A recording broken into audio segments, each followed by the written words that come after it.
You're listening to The Blind Chick, an Aftersight original podcast. We're telling you stories about strength, overcoming hurdles, and living experiences. We see who you really are. Blindness can be an adventure. Are you ready for the journey of a lifetime? We are. Hello, everybody. Welcome back to The Blind Chick. My name is Jonathan Price, the producer here, and you are listening to part 2 of our interview with Dominic Petrello. And he is an amazing writer, and it's been a lot of fun to get to know him and his story. And if you haven't gone, go back and listen to part 1 because it's really, really interesting. And I know part 2 is going to be just as interesting. So stay tuned. I'm going to turn it over to Penn and Moses. I know you have your big surgery coming up soon. Is this your first transplant? It is. Yes, I've been on the list for about 3 years now. Wow. Another one of my good friends that I was able to meet just from reaching out to people. I met him about 8 years ago. Was a host of one of my favorite podcasts, which is called The Dollop. And Him and I have been talking for about 8 years now, and ever since I told him I needed a kidney and everything, he's been at all his stand-up shows that he does because he tours the world. He's been asking for kidney donations and things like that. He announced it on his podcast one day in January, and there happened to be somebody else listening, and she always wanted to be an altruistic donor, and she was already going through the process. So she immediately reached out to him, and her and I got in contact, and now, as long as everything goes good with the panel that they were supposed to either do last Friday. We're not sure if they did it last Friday or if they're going to do it this Friday. But as soon as they have that panel and approve her fully, then we should be able to set a date for a transplant surgery. Oh, my gosh. Wow, what a story. That's like a Hollywood movie right there. Yeah. Holy cow. Well, we'll definitely be thinking about you and keeping you in our prayers because... You know, like Moses said, our youngest daughter, she was diagnosed right before her 21st birthday, but they still called it childhood diabetes. So just a couple of years older than you. And okay, yeah, it just depends on what, with me, it was that my body wasn't using the insulin correctly. With her, it must have been that her body wasn't making insulin. So it's correct. Type 1, which they just consider juvenile. Yeah. So... yeah, it has definitely, just watching her journey and then all of the other health things, not just the eyes, as you know, lots of other things, autoimmune things go on. And so definitely keeping you in our thoughts and our prayers, because that's not fun. Well, I've got to go back a little bit, because when you mentioned Hoop Dreams, isn't that the one that they filmed at all the old gyms in Indiana? No, this was in Chicago. There was two inner city kids who, one of them was like a prodigy. He was like LeBron James or whatever. Everybody thought he was going to make it to the NBA, and the other guy was less heralded, but they thought he had a chance to possibly make it. And they were both going to be going to basically a basketball factory in the suburbs of Chicago called St. Joseph's High School, which was known for putting people into college. And it was basically just following their journey from being a freshman in high school. And then when the movie ended 7 years later, they were both, juniors in college, and how their life changed and how their whole path was and everything like that. Oh, okay. Yeah, I think you're thinking of, what was it called, Hoosiers or? Oh, Hoosiers, with the one with Billy Bob Thornton.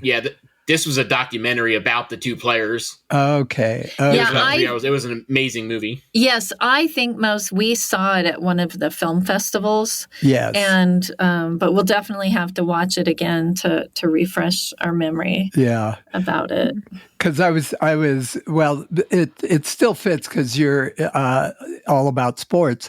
Is going through high school in Indiana, we were in all the old gyms that they used to play basketball in, which most of those, of course, are gone now.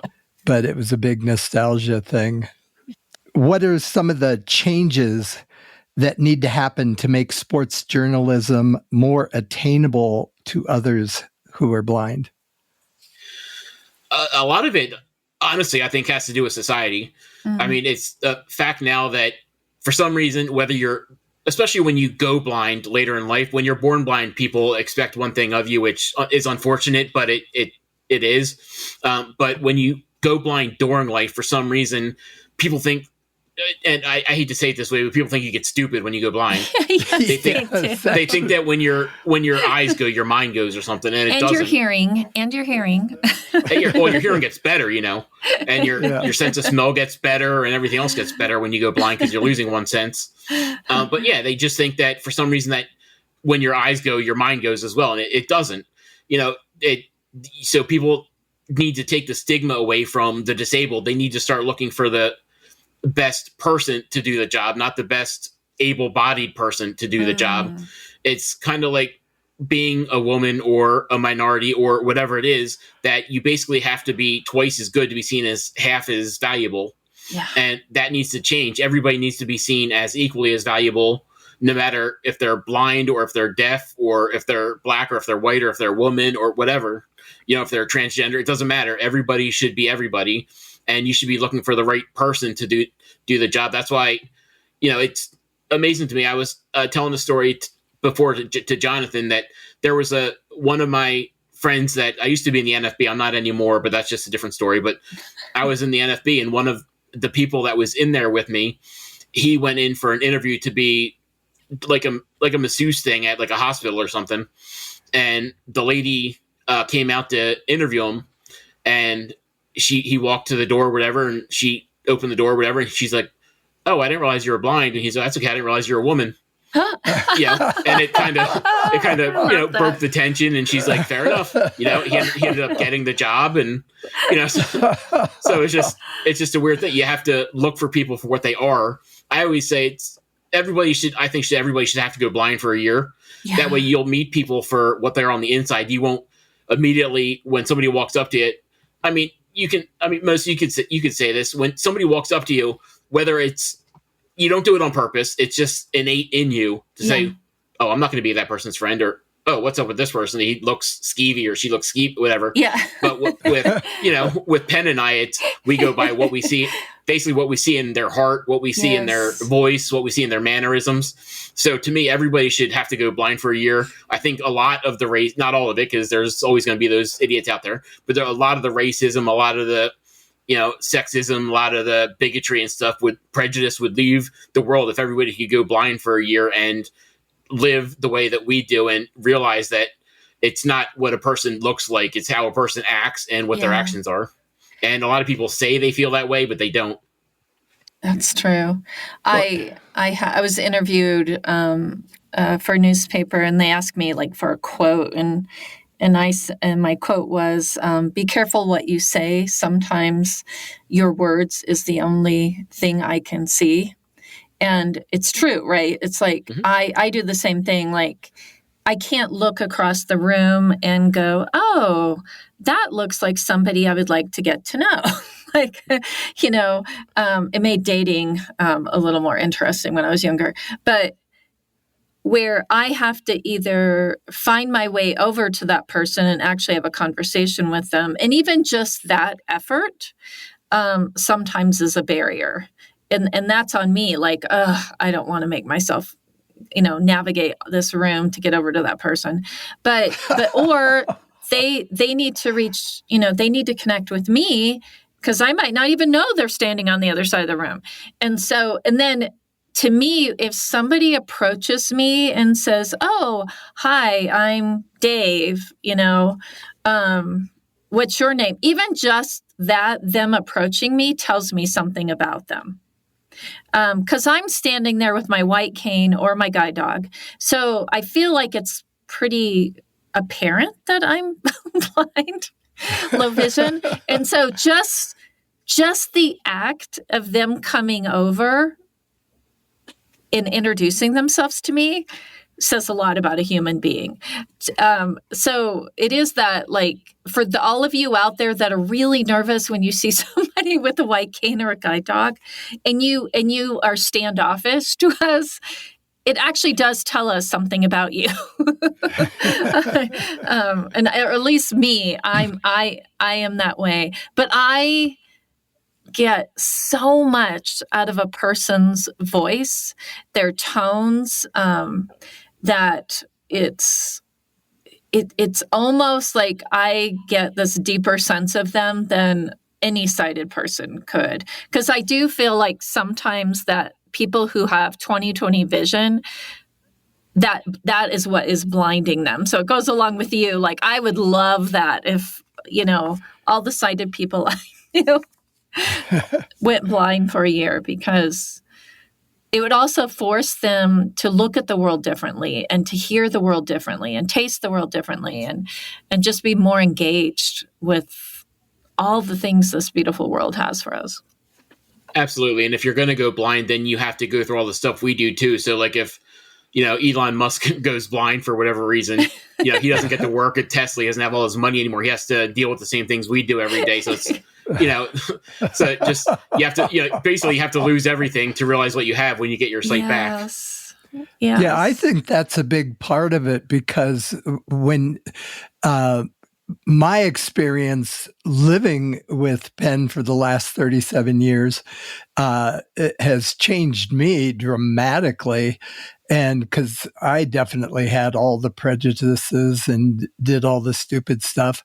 But because of being with her through all this, my prejudices have actually switched completely, because we are around literally over the years thousands of people without sight. And from doing this podcast and meeting people who have excelled, it's almost like after you get through the horror story of first going blind, the act that it took to get your life back, and then combining that you actually, it develops your brain to the point that you can actually think above the average sighted person. Yes, I agree with that. Yeah. There's been scientific studies that show people who are blind, we use more of our brain than people who are sighted, because we, like you mentioned, Dominic, earlier, like our other senses, right? It's not that they get better. It's just that we start using them. And to be able to use those, we have to use those parts of our brain that we only kind of skimmed over before, where now I have the nose of a coon dog. Like,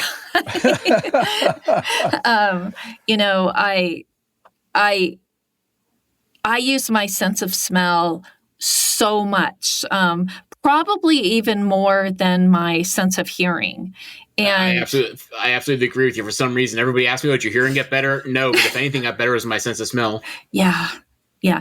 And it's both. Sometimes it's not a blessing. But like, I'll smell something. Like we hike a lot. And we'll be out in the woods and we'll walk. I was like, oh my gosh, it smells like perfume. And Moses will look around. He's like, I don't know what you're talking about. There's no flowers. There's nothing. I was like, there is something that smells really good. I smell perfume a lot for some reason. Really? So do I. And it's like, am I getting a brain tumor on top of everything? But but it's also, I smell, like, we'll be walking and I'll stop and I'll like, oh, I smell something that doesn't smell good. Like it's, and Moses will look around and he'll be like, oh my gosh, there's bear scat. And he's like, I think we should hurry up and get out of here. Yeah. Or like, especially like if I'm in like New York City, like in Manhattan, there's so many smells like whirling around me all at once. And it can actually be like almost make me dizzy because it's so overwhelming. And I can't distinguish between the smells.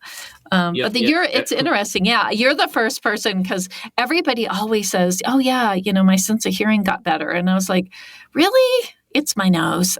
No, it definitely not my hearing. I mean, my hearing didn't get worse, but no, definitely my sense of smell got, like I said, I don't know if it's better or just more in tune, but I definitely can, if people are grilling or whatever, I smell it a couple seconds before other people do and things like that.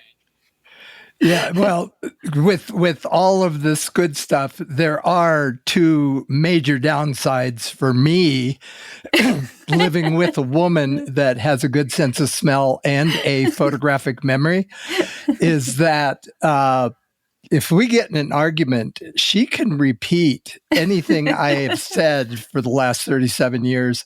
And it's like listening to a recording. It is so accurate. So I never win any argument.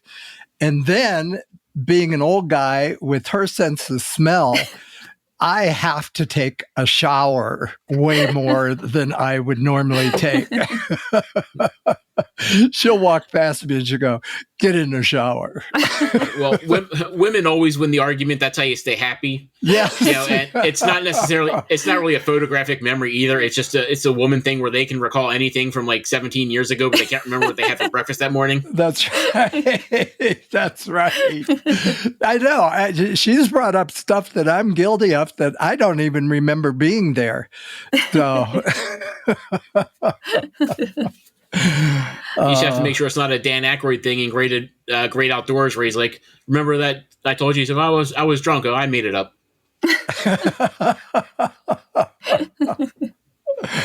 Oh my gosh. Yeah. Dominic, how can people find out more about you? And then also, this podcast goes out worldwide, and if, maybe there's somebody out there that it's like, what, I've always wanted to be, a journalist, but I was told I couldn't because I can't see, or maybe you have some other barrier. Or, you do have a passion for sports, but you never thought that maybe this was a career, but that they could reach out to you, and because it seems like you're really open to that, to mentor others as well. Absolutely. What's the best way for them to find you? The easiest two ways for me are either on LinkedIn at Dominic, Dominick, Petrillo, Petrillo, or on Twitter at Envision, which is ENVISIONFF. So it's Envision FF on Twitter. Those are the two easiest ways to get a hold of me. I'm always on both of those multiple times a day. I like getting direct messages on either one of them, and I'll get back to you as soon as I see it. Wonderful. Yeah.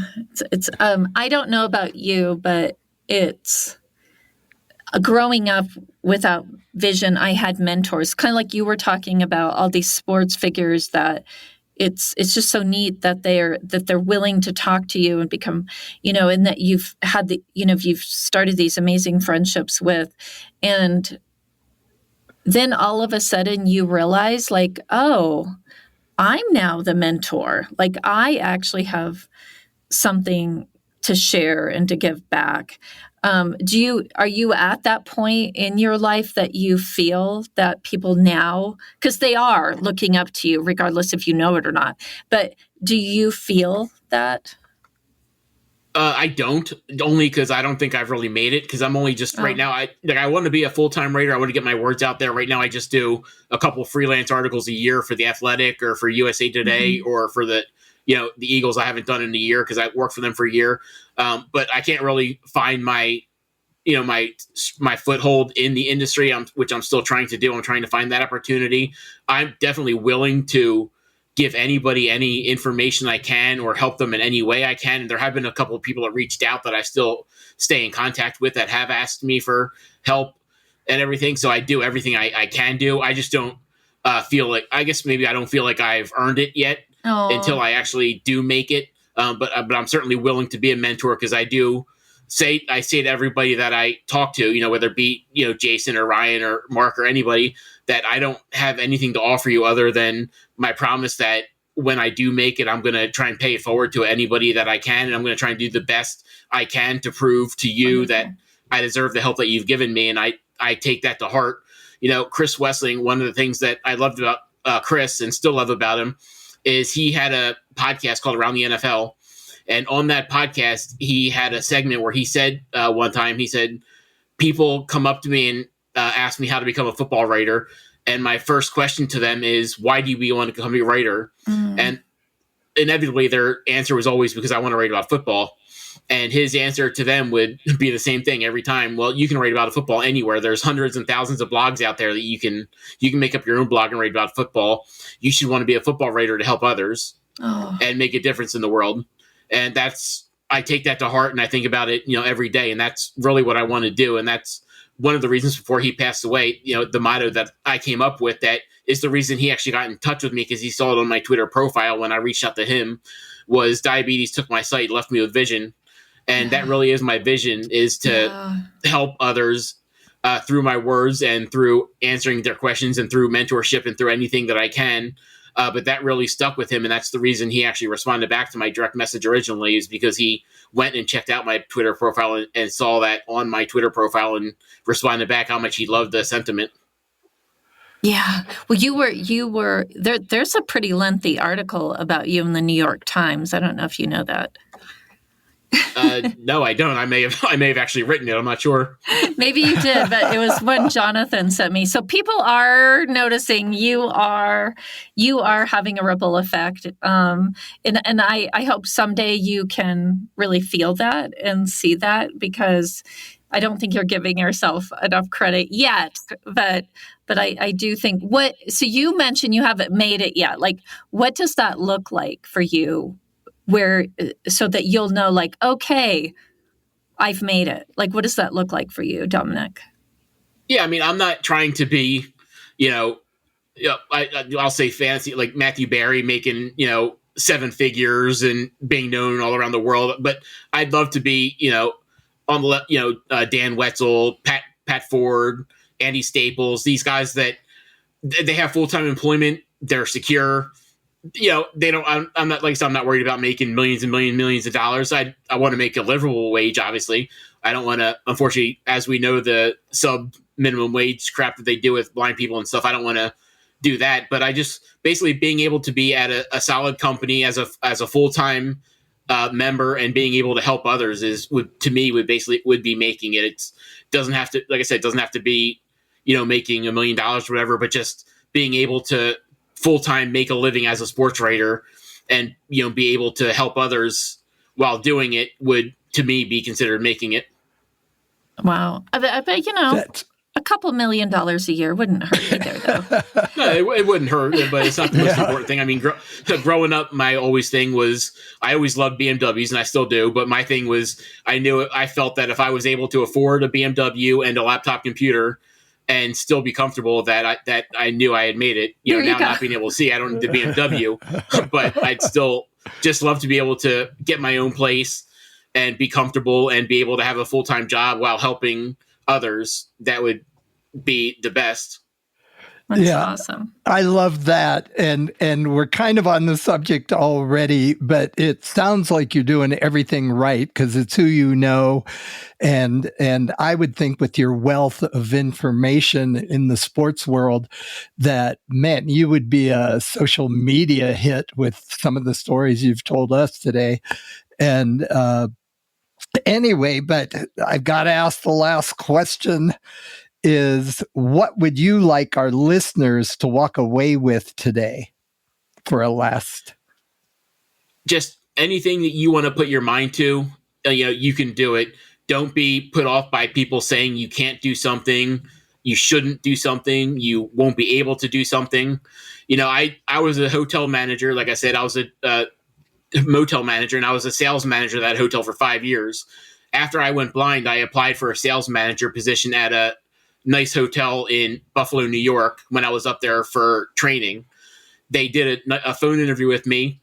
They said, "Oh, everything looks great. You have 5 years experience. We really want to hire you. We just want you to come in for a final in-person interview." So I said, "All right, well, before I come in, I just want you to know I'm blind. Just so you're not surprised when I get there." The first thing out of the lady's mouth was, "Oh, you're blind. I can't hire you."